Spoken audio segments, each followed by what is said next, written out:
Rode recently announced a whole bunch of new gear in what they called their biggest product launch ever, which was a little ironic because a lot of the products were very tiny. I normally don't like to make videos about gear before I've actually been able to use it and work with it, but in this case, I've honestly just gotten so many questions about all this new stuff that I thought maybe it'd be a good idea to make a video where I share some of my thoughts, and then you can do with those thoughts what you will, keeping in mind I haven't used any of the new stuff, so I definitely wouldn't use this as like a purchasing decision because so much of it depends on how the things actually perform once they're released. They announced a lot of things, but the three big pieces of hardware were the Rodecaster Duo, the Streamer X, and the PodMic USB. So let's start by talking about what is probably the biggest product in this big product launch, which is a smaller version of the Rodecaster Pro. So the 4 XLR channel, 9-track Rodecaster Pro, there's a smaller version called the Rodecaster Duo. And over the years, I've gotten so many comments and messages from people on my videos saying that the thing that they want is a less expensive, smaller Rodecaster because most people,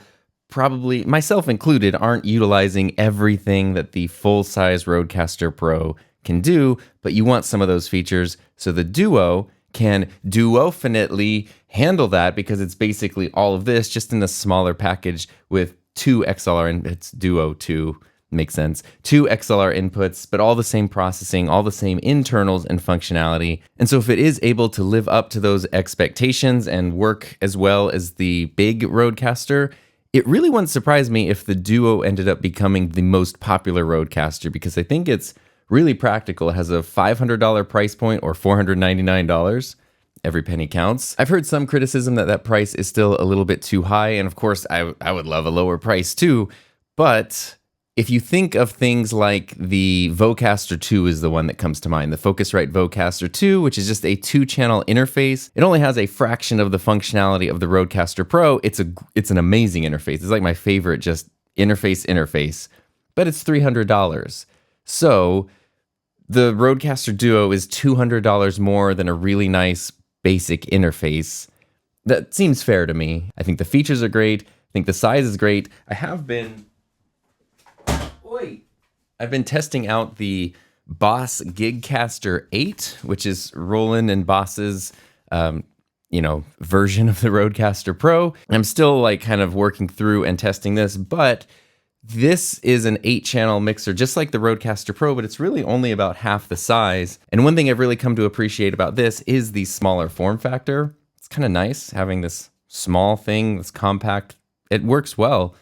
The Duo, I think, haven't used it in person, is even smaller than this. I feel like for so many people where you don't want your whole desk taken up by something like this, the Duo is going to be kind of the perfect solution. The next thing Rode announced, which is very interesting because it goes into a place they've never gone before, which is the scary world of video, and that's the Streamer X, which is a 4K capture card and an audio interface smashed into one small device. I'm really excited about this for 2 very big reasons. The first being that this is something that is needed. It's small. I mean, again, I don't have the size on it, but it looks like it's probably about this big. Single HDMI input, single XLR input, sound pads or smart pads built into it, and it's 4K quality. The reason that's exciting is because how many of us, myself included, have had the setup where you have an interface like a Scarlett 2i2 or something, and a capture card like a Camlink or an ATEM. I've been running the Rodecaster and the ATEM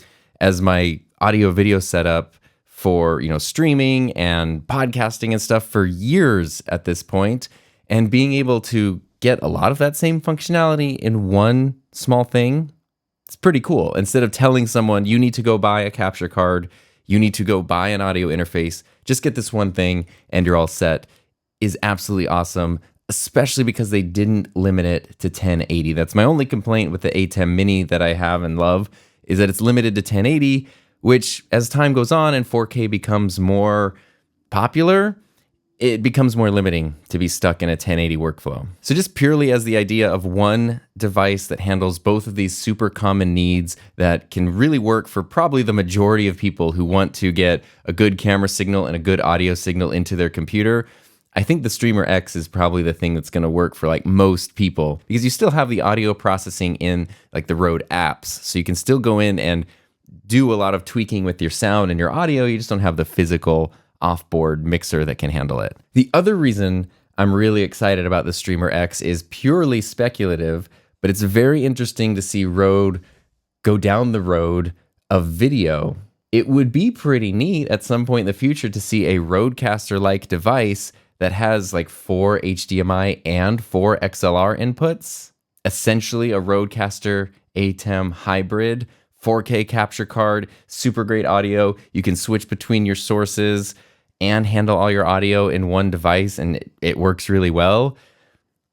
That would be kind of like a dream device to me, honestly. And my hope, again, pure speculation, my hope is that the Streamer X is almost like dipping a toe into that water to see how it works, and maybe that's something that could happen in the future. My only criticism of the Streamer X is I do think that the price is a little bit high. It's $399.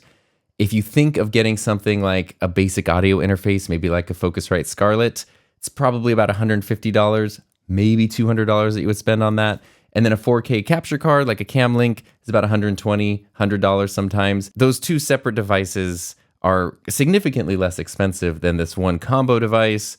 But of course, this is a combo device, and it does have a lot of really cool functionality, so maybe that's what you're paying for. I don't know how developing products works exactly, but I'm sure that there has to be some sort of cost coverage for the R&D that goes into adding a video component to traditionally audio-only products.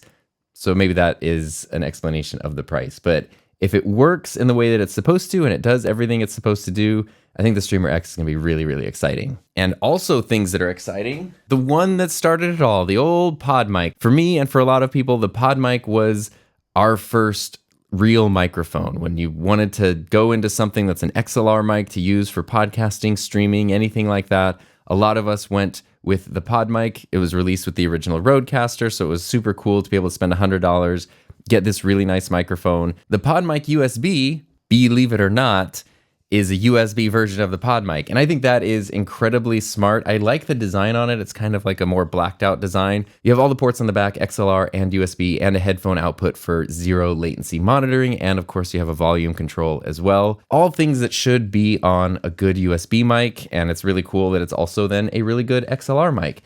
It also looks like Rode has released, and I can't find info if this comes with it or not yet, but they've done an updated windscreen for the PodMic. So instead of the big poofy windscreen, they kind of have this streamlined one that almost looks still like the PodMic. You kind of do need a windscreen with the PodMic.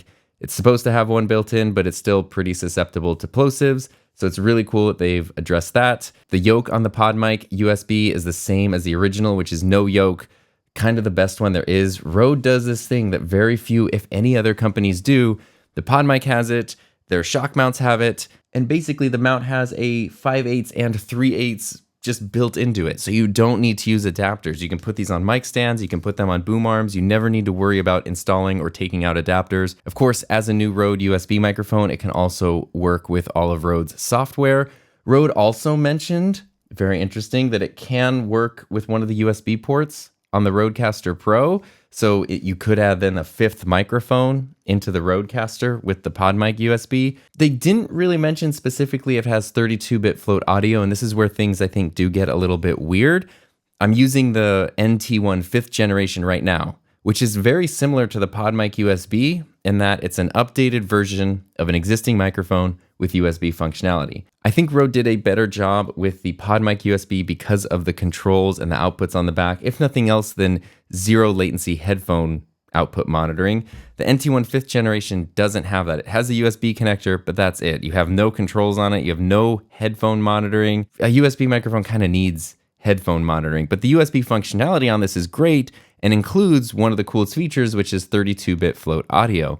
So it means if you're using this as a USB microphone, it's very, very, very difficult to make it clip or to have your audio be too quiet. It doesn't make sense to me that that feature would just float away from a new release like this. It makes sense that it would have it in there. And then the other thing about the PodMic USB is Rode has said that the sound quality hasn't changed at all. It's the same PodMic sound, but just with some added functionality. They said the same thing about the NT1 5th generation. As much as I love the previous NT1, the XLR only one, and I think that it sounds amazing. I do think that this one sounds a little bit different and honestly a little bit better. It could just be my ears. I need to do more direct comparisons. I kind of hope that the PodMic USB does sound a little different than the original, because the thing with the original PodMic is it doesn't sound great on every voice. If you go from having no microphone to the PodMic, it's like amazing. It's night and day difference. But as you start using it for a while, this is what happened to me, this is what happened to a lot of people. It is a good functional microphone, but you start to realize it really emphasizes some of the higher end frequencies of the spectrum, and it can sometimes sound pretty harsh. It doesn't necessarily work well on every voice, which is kind of true for every microphone, to be fair. If you have a voice that works well on the PodMic, it sounds incredible. If you want to spend a little bit of time EQing your sound and dialing things in, it can sound incredible, but it's not something like even this NT1 or an SM7B or an Earthworks Ethos, where you can just put that microphone in front of almost anybody and it's going to sound pretty decent right away. The PodMic takes a little bit more finesse. I wouldn't mind it if they did readjust, I don't know, the frequency response or whatever you want to call it, where then the PodMic USB does sound maybe a little more full, de-emphasize some of those high-end frequencies, a little more neutral, I guess is what I'm asking for. The only criticism that I have with the PodMic USB is the same one as the Streamer X, and that's the price point. It is $199. The original PodMic is $99, so for twice the price, you get that USB functionality. A good USB XLR combo mic is super valuable. It's like such a versatile, awesome tool to have, but twice the price, and the thing is, in the realm of $100 to $200 microphones, there are so many options. Even as a combo mic, the PodMic USB is going to be competing against some pretty tough stuff. And I feel like the PodMic will still be very popular because it's a good mic and it has like brand name recognition. But if it were $180, $150 would be an absolute no-brainer. $180 would be really competitive. I think $200 is definitely something where people are going to start looking more at other options before deciding it. If it were a little bit cheaper, I think it would just be the go-to choice. So the last thing I want to talk about here, as much as I am a huge fan of Rode, which you might know that, if you're watching this part of this video, you probably know that, I do have a few hesitations, and I think it's probably important to address those, but I am very hopeful, very optimistic, and very excited overall. My hesitations come with making sure that Rode can deliver on the promises that they've made. And what I mean by that is, last year when the Rodecaster Pro 2 was released, at this point, it's had a lot of updates. I installed an update right now before I started recording this video. At this point, the Rodecaster Pro 2 is just so good. And honestly, in using competing devices, even when they have strengths and things that they're really good at, more than anything, it just confirms to me this is so far ahead of anything else. But when this was announced, there was a lot of excitement and a lot of hype, and Rode kind of promised, the heavens with the Rodecaster Pro 2, and there was a lot of pushback after it was released because in a lot of ways it didn't immediately meet all of those needs, and in some ways it still doesn't. There hasn't been in the past year really any updates for musicians, even though it being geared as something for podcasters, streamers, and musicians, those three categories was something that was heavily promoted when it was released. That part has kind of been not really acknowledged, which is why the Gigcaster has a place, because it has virtual amp model. It's geared more towards musicians than anything, so it's stronger in that area and weaker in the other areas. But other than that, this thing has just gotten better and more powerful with every update, especially with the customization options and the routing for both headphones and outputs and different USB sources. But this is just one product. So launching 3 new products that all have big promises attached to them, I just really hope that Rode has not spread themselves too thin and that they're able to meet all of the expectations and sort of live up to those expectations that they've set for themselves. But I am hopeful because despite those issues with other more recent releases like this one, the NT1 5th generation, I think Rode's done an excellent job of, this is what it is, this is what it does everything we say it's going to do, here you go. So I'm very hopeful that maybe they've kind of turned the corner on that and things will go really, really well with future releases, but again, only time will tell. And the other criticism I have is, part of me sometimes is a little bit worried that Rode is leaning towards a marketing-first approach and not a customer-first approach. And what I mean by that is the thing that drew me to Rode prior to having a YouTube channel was their amazing customer service. I ordered hundreds and hundreds of Rode products for the high school media programs that I was teaching and developing and stuff at the time. And not only did the products work well, not only did they fit within our budget, but anytime something went wrong, which was usually not the product's fault, but more likely the fault of a high school student using the product, Rode was always there. And I could just reach out to Rode and they would take care of us and repair something or replace something. And it really completely saved my butt so many times, which is why when it came to buying my own gear, if there was a Rode option for something I needed, that was just the one that I went with because I trusted it and the price was right, the quality was good, and the company was behind it, backing it up. Super customer first. And they've always had that reputation, and that's a very hard reputation to build up. Over the past year, though, there have been a few times where that's sort of stumbled. One of the other updates in the Rodecaster Pro 2 is that it has a wireless receiver built into it. So you can take the Wireless Go 2 or the Wireless Me, you can take the transmitter and just now pair it directly with the Rodecaster Pro 2, and you can do that with the Rodecaster Duo as well, because there's a wireless transmitter built in here. That is awesome. The number of times I've had to help people figure out how to connect their wireless Goes to a Rodecaster, and it's always a little bit janky and frustrating. You can just do it directly with just the transmitter right now.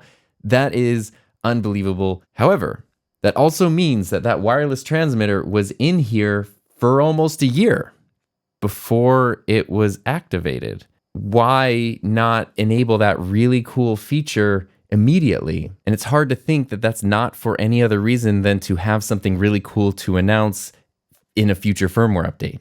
Like, we built in this feature, we kept quiet about it, now we're going to announce it to build more excitement at this other product launch or something, which makes sense from a marketing point of view. But from a customer point of view, all of those people who have been trying for the past year to connect their wireless units and dealing with adapter cables and poor signals and stuff like that, they had the thing that they need built in, which they paid for and got, but they didn't have access to. That's kind of a small detail, but to me, that is a marketing first and not a customer first approach. And so my big hope is that Rode will lean back more towards the customer first approach, because that is, despite making really great gear and really cool stuff and understanding their users' needs, that's to me the biggest selling point. When you buy something and you know that if you have trouble with it or something goes wrong, you're going to have the support that you need with that device, and you're going to get the best possible version of a device for your money at the time that you get it. That's what Rode has traditionally been known for, and really what I hope they continue to be known for. Those are my thoughts about the new Rode products. Very excited whenever they're released to try them out and let you know how they work and how they compare to things. And I'm super excited about them and hope that they will be absolutely awesome. And speaking of things that are absolutely awesome, thank you to everyone who helps support my channel through Patreon and YouTube channel memberships. And I do have an entire playlist all about the Rodecaster Pro 2 if you want to know a little bit more specifically about this awesome thing right here.